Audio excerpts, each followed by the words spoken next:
우리 성도님들 한 여섯 동안 주님 은혜 가운데 평안하셨습니까? 오늘은 우리 집사님들 칭찬부터 좀 하고 시작하도록 하겠습니다. 지난 직원회에서 우리 아이들 선물과 크리스마스 트리를 하자고 의논하였습니다.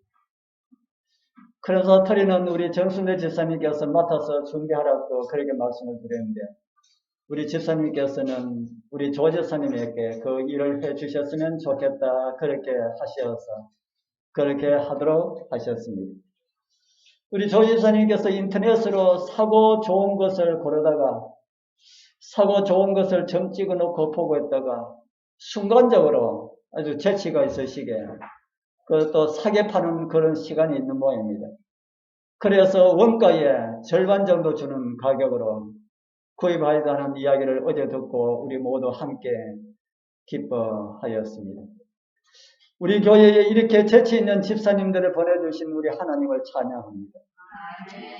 아이들 선물을 준비하기 위하여서 우리 임 집사님께서 수고가 많으신데, 우리 임 집사님 마음은 과자만 주는 것이 늘 마음에 걸렸습니다. 무엇인가 교회에서 하나님의 사랑을, 하나님을 나타낼 수 있는 어떤 것을 주어야 하는데 무엇을 함께 주면 좋을까 하면서 기도하고 있다가 마땅한 것이 찾기가 힘들어서 제림마을인가 어디에 이렇게 들어가 보니까 정로의 계단을 했으면 좋겠다 그렇게 생각했는데, 마침 한국연합회 어린이부에서 골든벨 하는 그곳에서 어린이용 정로의 계단이 이렇게 많이 아주 참 나와 있는 것을 보고 연락을 했더니만은 아이들 전도를 위하여서 사용하신다면 모두 무료로 주겠다 그렇게 하더랍니다. 아이들에게 말씀을 나누어 주려는 그 마음을 주님께서 아시고 미리 준비하셨구나 하는 이런 생각이 들었습니다. 이렇게 아이들의 영적인 문제에 깊은 관심을 가지고 기도하면서 일하는 이런 집사님이 우리 교회에 있다는 사실이 너무나 감사합니다. 여러분들도 감사합니까? 우리 선배 집사님들, 이런 집사님들 좀 우리 안아주시고 등 두드려 주시고 격려해 주셨으면 좋겠습니다. 함께 일을 하다 보면은 또 마음이 불편할 때도 있지요. 우리 속담에 입속에 있는 모두 깨물릴 수 있다 그럽니까? 혀도 깨물릴 수 있다 그러지요. 우리 그럴 때마다 우리 서로를 위해서 기도하시고 또 참고 인내하면서 우리 모두 하늘까지 우리 하나님께서 주시는 그 은혜로 넉넉하게 들어가시는 그런 은혜가 우리 모두가 함께하기를 축복합니다. 오늘 저는 함께 교독한 말씀을 중심으로 해서 사람으로 오신 하나님이라는 제목으로 8번째 시간 제사장의 노래라고 하는 이런 제목으로 함께 은혜를 나누도록 하겠습니다. 누가복음을 시작하면서 많은 노래들이 나옵니다. 여러분들 누구의 노래를 들어보셨습니까?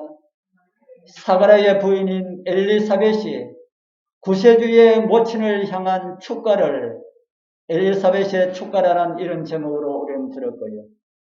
그 다음에 만세의 복이 있다고 하면서 시작한 마리아의 노래를 함께 들었습니다.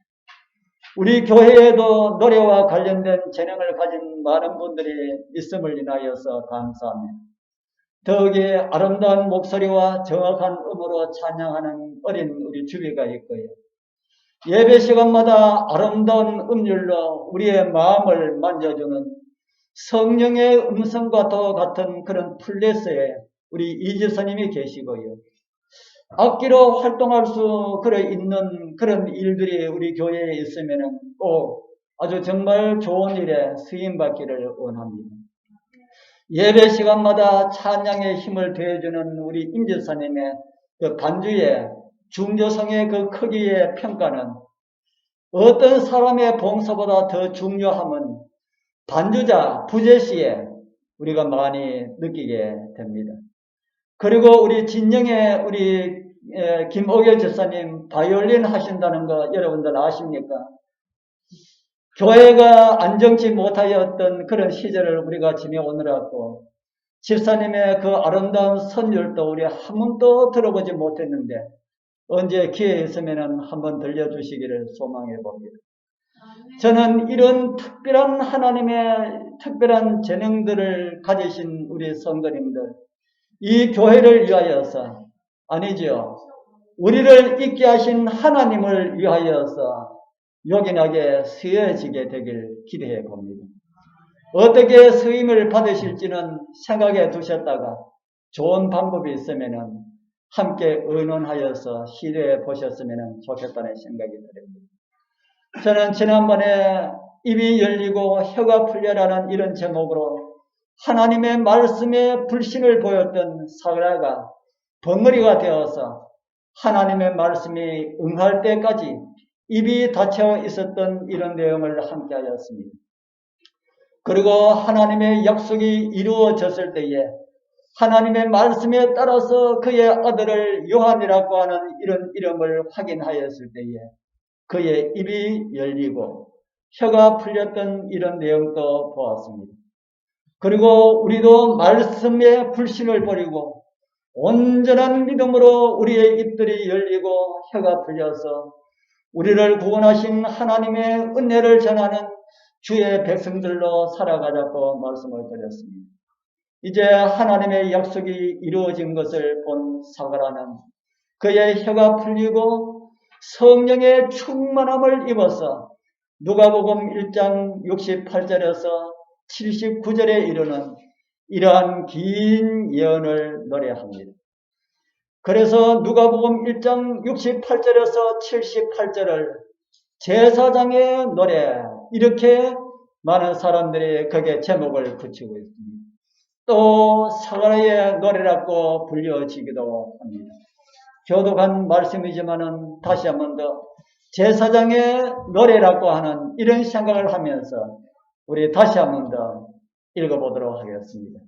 찬송하리로다. 시작.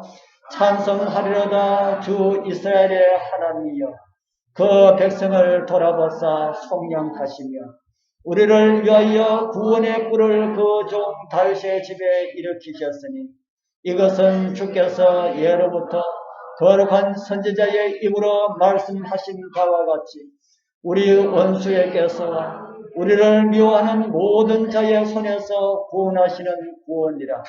우리 조상을 긍휼히 여기시며 그 거룩한 언약을 기억하셨으니 곧 우리 조상 아브라함에게 명시하신 명세라.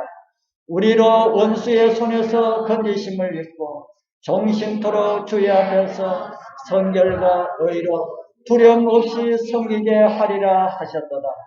이 아이여 내가 지극히 높으신 이의 선지자라 일컬음을 받고 주 앞에 앞서가서 그 길을 예비하여 주의 백성에게 그 죄사함으로 말미암는 구원을 알게 하리니 이는 우리 하나님의 긍휼을 인함이라. 이로써 돋는 해가 위로부터 우리에게 임하여 어두움과 죽음의 그늘에 앉은 자에게 비치고 우리 발을 평강의 길로 인도하시려다 하니라. 아멘. 이 말씀을 많은 부분으로 분류해서 우리 함께 은혜를 나눌 수가 있지만 저는 두 부분으로 나누어서 함께 은혜를 나누려 합니다. 먼저 부분은 구원의 뿔을 일으키셨다라고 하는 이런 말씀이고요.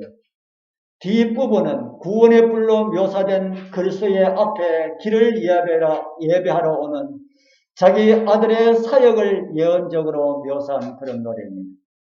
우리는 지난번에 마리아의 노래라고 하는 이런 제목으로 마리아의 노래를 함께 살펴보았습니다. 마리아의 노래는 사실 그렇게 짧은 1시간만의 말씀으로 그 말씀의 의미들을 다 음미할 수 없는 그런 말씀입니다. 마리아는 어느 자손이었다고 했습니까? 마리아는 유다 자손. 유다는 야곱의 네 번째 아들로서 그의 자손들이 이스라엘에서 왕으로 세움을 입고 메시아의 조상이 될 것임을 야곱을 통하여서 예언적인 안목으로 말씀을 하였습니다. 그리고 유다의 자손 중에서 다윗이 이스라엘 왕으로 세움을 입고 시드기야 때까지 이스라엘 나라를 다스렸습니다. 그리고 바벨론에 의하여서 멸망되었지만은 이스라엘의 역사는 그치지 않고 이어갔습니다. 그리고 다윗의 자손 마리아를 통하여서 구세주가 태어났습니다. 마리아의 이런 노래를 성경학자들은 말을 하기를 제왕다운 노래, 다윗의 자손의 노래, 왕의 노래 이렇게 평가하기도 합니다. 그리고 사가랴의 노래는 그 성격이 사가랴의 지금처럼 제사장다운 노래라고 그렇게 평가하고 있습니다. 사가랴는 무엇을 노래하였다고 했습니까? 사가랴가 노래한 첫 번째 단락은 구원의 뿔을 일으켰다라는 이런 말씀입니다. 찬송하리로다 주 이스라엘의 하나님이여 그 백성을 돌아보사 속량하시며 우리를 위하여 구원의 뿔을 그 종 다윗의 집에 일으키셨으니 다윗의 집에 무엇을 일으키셨다고요? 구원의 뿔. 그 말씀은 무슨 말씀을 우리에게 전하려고 할까요? 뿔은 성경 시대나 오늘 시대나 힘을 상징하고 있습니다. 우리나라가 36년 동안 일본의 식민지로 있을 때에 수많은 사람들은 이 구원의 뿔을 갈망하면서 활동하였습니다. 우리의 힘으로서는 가능성이 없으니까, 우리의 힘으로서는 독립할 이런 가능성이 없으니까 외세에서 어떤 강력한 어떤 힘에 의하여서 독립되길 참으로 많이 갈망하였습니다. 결국 미국이라는 나라에 의하여서 그 일은 이루어졌지요. 이스라엘 나라도 그 당시 세계 최고의 강대국이었던 로마의 통치 아래 살았습니다. 그래서 이스라엘 나라도 다른 어떤 외세에 의하여서 자기의 힘으로는 어떻게 할 수가 없기 때문에 어떤 외세에 의하여서 아니면은 하나님께서 보내주시는 강력한 그런 구원의 뿔이 나타나기를 이스라엘 백성들은 열망하고 있었습니다. 제사장 서가랴도 그러한 구원의 뿔을 갈망하였는지 모릅니다. 4개월 전에 마리아의 방문을 받아서 누가의 기록에 의하면은 석 달 동안 이종인지 이모인지 정확하게 알 수가 없는 엘리사벳과 함께 있다가 마리아가 돌아갔습니다. 그러고 난 다음에 한 달 후에 엘리사벳은 출산을 하게 되고요. 오늘 우리는 사가랴의 노래를 듣고 있는 것입니다. 그는 입이 막혀서 대화를 나눌 수가 없었을지라도 마리아와 엘리사벳이 나누는 많은 이야기들을 이 사가랴는 들었을 것입니다. 인류를 위한 하나님의 계획이 누구를 통해서 나타났다고요? 인류를 구원하기 위한 하나님의 계획이 다윗의 집에 나타났다. 누구를 말하는 이야기입니까? 비천한 이름 없었던 한 여인. 지난번 언제 안식일 오후에 식당에서 이야기를 나누면서 제가 말씀을 드린 적이 있습니다. 마리아의 얼굴이 잘생겼는지 못생겼는지는 알 수가 없지만 너무 비천하다 보니까 처녀로서 누가 데려갈 총각이 없어서 나이가 많은 적어도 자녀들이 4명 이상 있었던 그 홀예비에게 갈 수밖에 없었던 그런 비천한 한 여인이 다윗의 자손의 대표적인 그런 집이 되었다. 그렇게 누가는 우리에게 전해주고 있습니다. 우리 사랑하는 성도님들, 여러분들의 출신들은 대단합니까? 여러분들 대단한 집안의 사람들입니까? 지금은 어떠합니까? 대단한 집안의 대단한 인물로 그렇게 살아가고 있는지 모르겠습니다. 아니면은 이 세상 사람들이 알아주지 않는 그런 사람으로 살아가고 있지는 않습니까? 우리는 어떤 처지에 있어도 상관이 없습니다.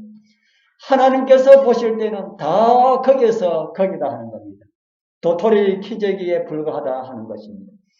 비천한 마리아를 들어서셨던 하나님께서 오늘도 자신의 연약함을 느끼면서 하나님께서 서시기를 원하시는 대로 서임받기를 원하는 사람들을 들어서 사용하심으로 우리도 만세의 복에 있는 사람들이 될 수가 있다는 정보들을 성경은 우리에게 주고 있습니다. 구약 성경의 약속은 1차적으로 이스라엘 민족에게 주신 그런 약속입니다.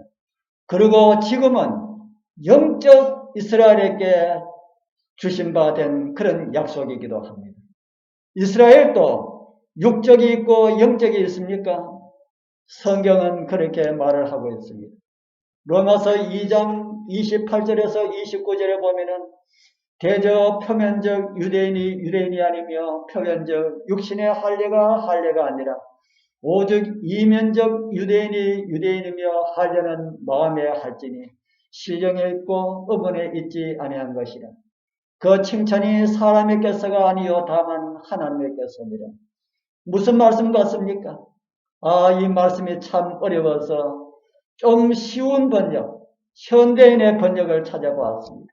현대인의 번역에는 조금 쉽게 나와 있습니다. 유대인으로 태어났다고 해서 참 유대인이 아니며 육체의 할례를 받았다고 해서 참 할례가 아닙니다. 이 말씀도 읽어보니까 이 말씀이 무엇을 말씀하는지 잘 이해가 안 되는 것 같아요. 그래서 죄송합니다만은 제가 오늘 우리 시대의 버전으로 제가 다시 번역을 해보았습니다. 예수를 믿는다는 말을 한다고 해서 다 그리스도인이 아닙니다. 아까 조금 전에 읽었던 유대인이 다 유대인이 아니고 라고 하는 말씀을 오늘날 우리에게 해당되는 말씀으로 번역하면 이렇게 번역할 수 있다는 말입니다. 예수를 믿는다는 말을 한다고 해서 다 그리스도인이 아니며 침례를 받았다고 다 하나님의 백성이 아니며 그 마음이 예수 그리스도를 닮아 그리스도와 같은 성품이 드러나는 사람들이 진정한 그리스도인입니다.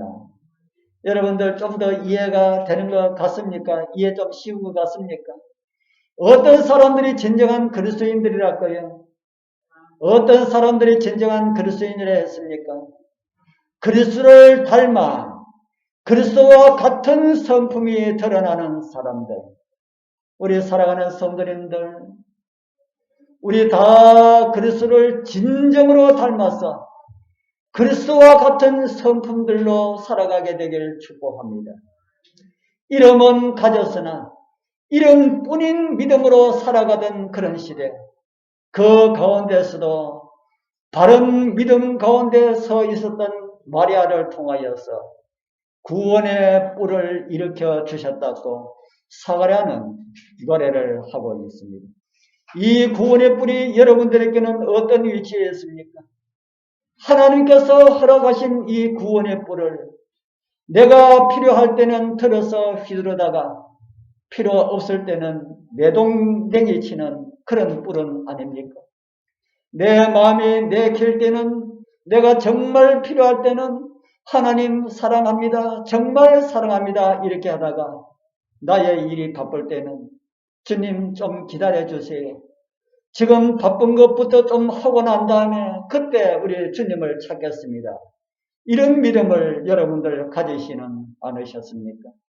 우리 성도님들, 우리와 하나님과의 관계는 법으로도 끊을 수가 없고요. 어떤 세력으로도 끊을 수가 없는 그런 사이입니다.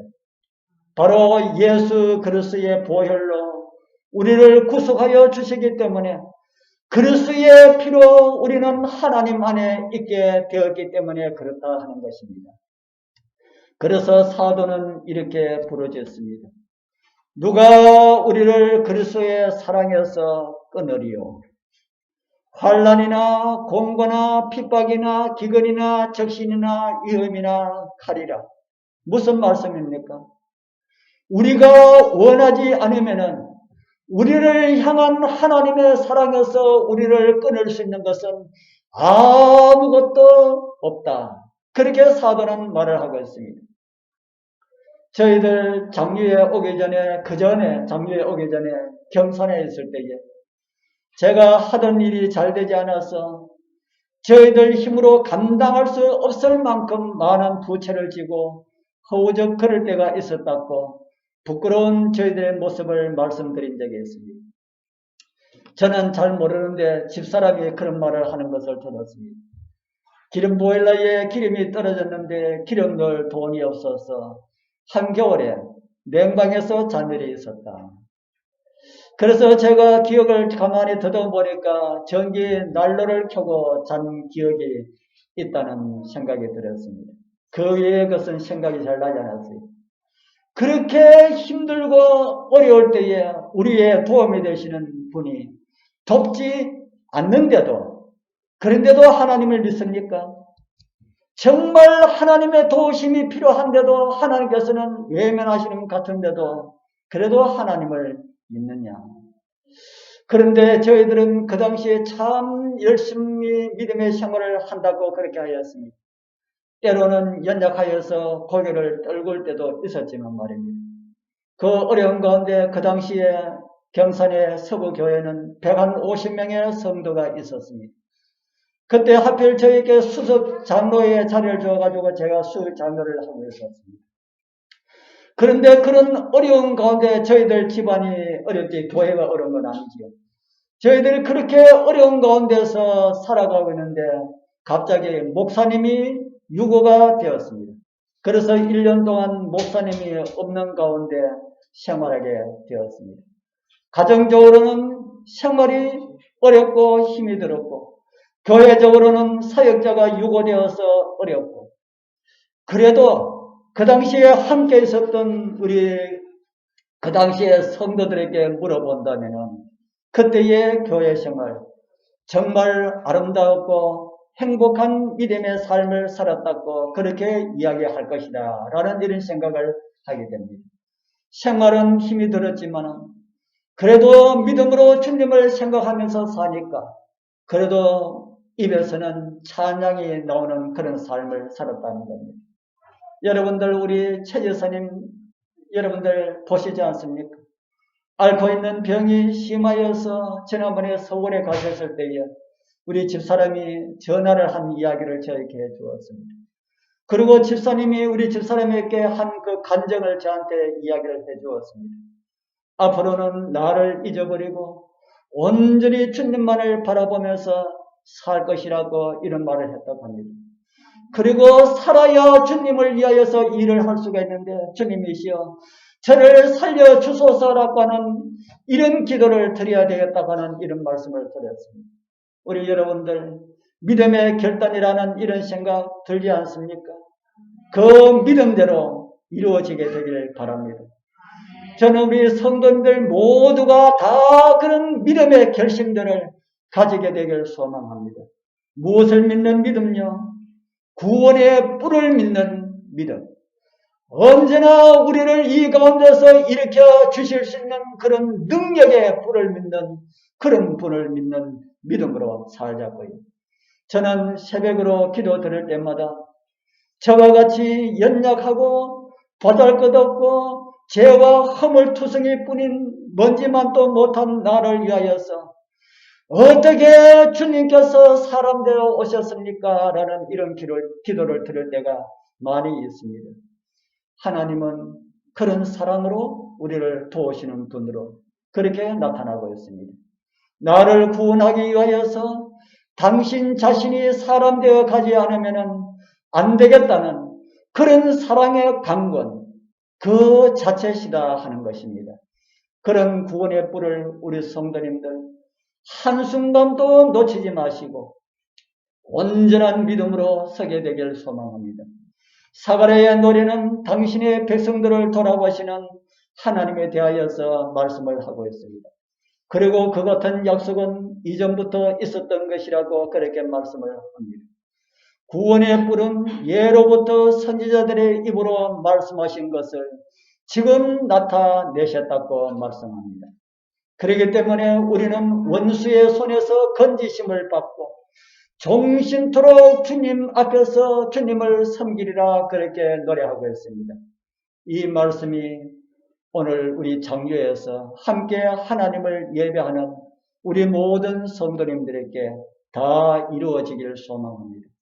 모든 악의 세력에서부터 건지심을 받고 모든 질병에서 노임을 받고 모든 어려움에서 해방되고 평생토록 하나님 앞에서 주님을 섬기다가 영원한 하늘에서 영원토록 주님을 섬기시는 그런 은혜가 우리 모두와 함께하기를 축복합니다. 이제 두 번째 제사장 사가랴의 노래를 음미해 보도록 하겠습니다. 저는 제사장 사가랴의 노래 중 후반부를 엘리야의 사명에 대한 노래라고 그렇게 이해를 합니다. 관련된 말씀을 읽어드립니다. 누가복음 1장 76절부터 있는 말씀이지요. 이 아이여 내가 지극히 높으신 이의 선지자라 일컬음을 받고 주 앞에 앞서가서 그 길을 예비하여 주의 백성에게 그 죄 사함으로 말미암는 구원을 알게 하리니 침례 요한의 아버지의 그 간절한 마음으로 들어진 그 축도처럼 아버지의 간절한 염원처럼 침례 요한이 그렇게 살았습니까? 여러분들, 부모님들, 자녀들에 대한 기도는 어떤 기도를 많이 드립니까? 우리 사랑하는 우리 하늘 아버지시여, 우리 사랑하는 자녀들에게 어떤 일이 일어날 수 있도록 해달라고 기도드리겠습니까? 하는 모든 일들이 잘 되고 평안하고 장수하고 자식도 많이 두고 평생 동안 어려운 일이 없도록 해 주옵소서 이런 기도를 드리지 않습니까? 뭐 똑같은 내용은 아닐지라도 대부분 그런 기도를 드리라 그렇게 믿습니다. 이런 것을 침례 요한의 아버지도 이런 마음을 가지고 있었을까요? 침례 요한의 아버지도 하늘에 계신 우리 아버지시여 이렇게 늦게 얻은 이 아들이 하는 일들이 잘 되고 우리 아버지 하나님께 영광 돌릴 수 있는 평생 건강하게 하나님 잘 믿고 살 수 있는 그런 아들로 살아갈 수 있도록 해달라고 그렇게 기도드렸을까요? 저는 침례 요한의 부모가 침례 요한의 활동들이 시작하는 것을 보고 돌아가셨는지 알 수는 없지만 아마도 일찍 돌아가셨을 것이라 그렇게 생각합니다. 그렇지 않으면은 그 부모의 마음이 얼마나 아팠을까요? 침례 요한이 하는 일들이 다 잘 되었습니까? 평안하였습니까?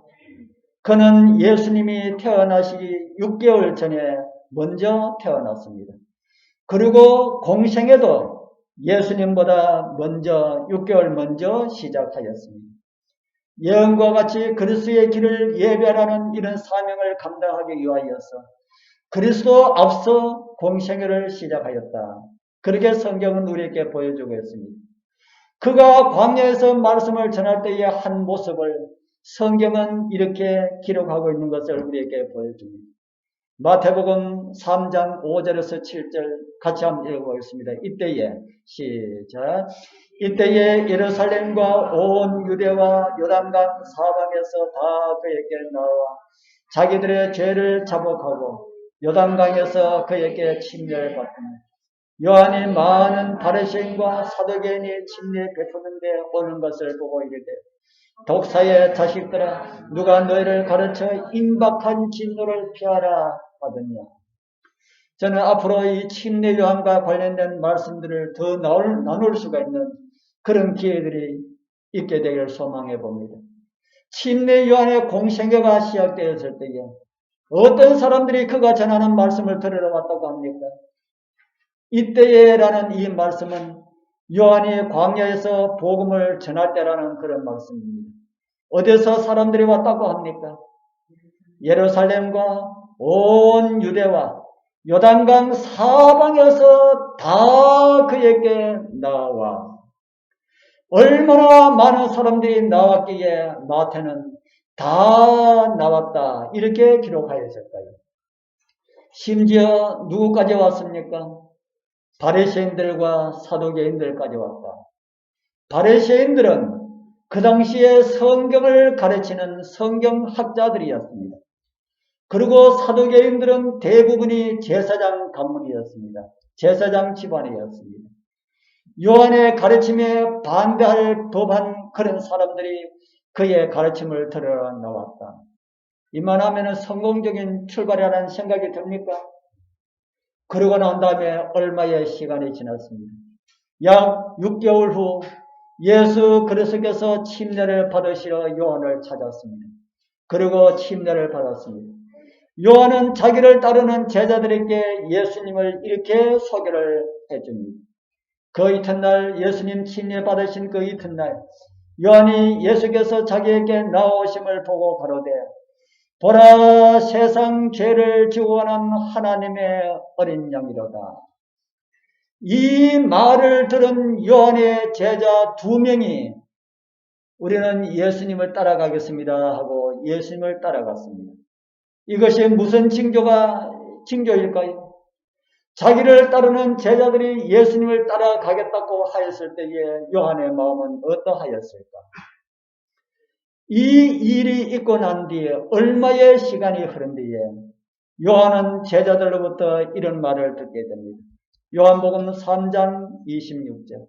저희가 요한의 제자들이 요한에게 와서 가라되 랍비여 선생님이여 선생님과 함께 요단강 저편에 있던 자 곧 선생님이 증거하시던 자가 침례를 중에 사람들이 다 그에게로 가더이다. 이게 무슨 말씀입니까? 지금 우리 집에는 파리를 날리고 있는데 새로 개업한 저쪽에는 장사가 너무 잘 됩니다. 라는 그런 말과 같은 말이 아닙니까? 제자들로부터 그런 말을 들을 때에 제자들이 선생님에게 우리는 이제 망했습니다. 저쪽에 저분 때문에 우리는 지금 아무것도 안 됩니다. 이런 말을 하였을 때에 요한의 입에서 이런 말이 나옵니다. 요한복음 3장 27절에서 30절. 요한이 대답하여 가로되 만일 하늘에서 주신 바 아니면은 사람이 아무것도 받을 수 없느니라. 그 다음 나의 말한 바부터 우리 같이 읽어보겠습니다. 나의 말한 바 시작. 나의 말한 바 나는 그리스도가 아니요 그의 앞에 보내심을 받은 자라고 한 것이 증거할 자는 너희니라. 신부를 취하는 자는 신랑이나 서서 신랑의 음성을 듣는 친구가 크게 기뻐하나니 나는 이러한 기쁨이 충만하였노라. 그는 흥하여 하겠고 나는 쇠하여 하리라. 요한은 예수 그리스도를 자기와 비교하여 그렇게 언급하고 있습니다. 그는 그리스도이고 나는 그의 앞에 보냄을 받은 자다. 그는 신랑으로 왔고 나는 신랑 들러리 친구로 왔다. 그가 잘 된다는 소식은 나의 기쁨이 된다. 그는 흥하여 하겠고 나는 쇠하여 하리라. 그는 잘 되어야 하겠고 나는 망하여야 할 것이라 라는 그런 말씀을 하는 겁니다. 정말 그 선언을 하고 난 다음에 얼마 있지 않아서 그 당시 분봉왕이었던 헤롯에 의하여서 옥에 갇히게 되고 난잡한 술잔치에 하나님의 종은 수많은 술 취한 자들이 보는 가운데서 목이 잘려서 죽은 모습으로 음탕한 여인의 손에 들려지는 그런 광경을 우리는 성경을 통해서 보게 됩니다. 그런 것을 하나님께서 아셨을까요? 예수님께서는 아셨을까요? 아신다면 왜 예수님께서 모른 척 하셨을까? 침례 요한의 아버지 사가랴가 아들에 관한 축복적인 이런 예언에서 이런 말씀을 하였습니다. 이는 우리 하나님의 긍휼을 인함이라. 이로써 돋는 해가 위로부터 우리에게 임하여 어두움과 죽음의 그늘에 앉은 자에게 비치고 우리 발을 평강의 길로 인도하시리로다 하니라. 이런 아버지가 이런 예언을 하였는데 돋는 해가 위로부터 임하여라고 하였는데 죽음의 그늘에 앉은 자에게 비칠 것이라 하였는데 그 아들이 이렇게 끝이 나야 합니까?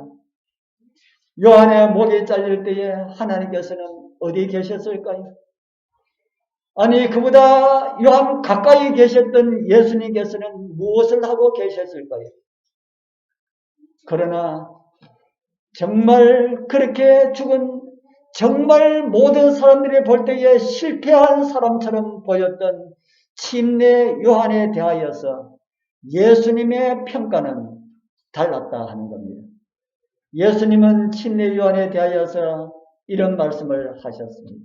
마태복음 11장 11절 같이 읽어보겠습니다. 내가 진실로 너희에게 말하노니 여자가 낳은 자 중에 침례 요한보다 큰 이가 일어나니 없도다. 무슨 말씀입니까? 이 세상에 존재했던 사람들 중에 요한이 어떠하다는 말씀입니까?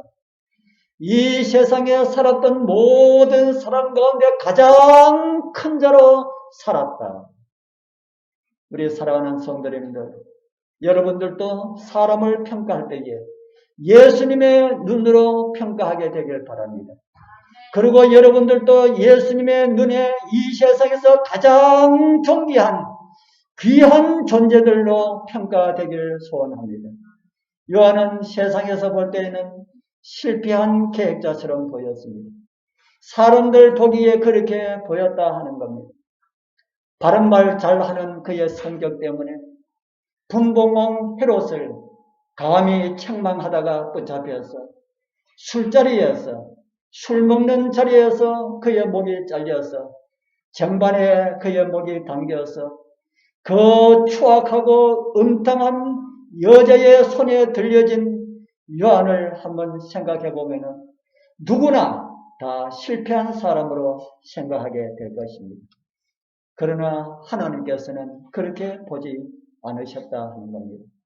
우리 사랑하는 성도님들, 여러분들은 누구의 평가를 좋게 받기를 원하십니까? 하나님이십니까? 세상입니까? 세상에서 좋은 평가를 받기를 원하신다면 세상 일에 더 열심히 하십시오.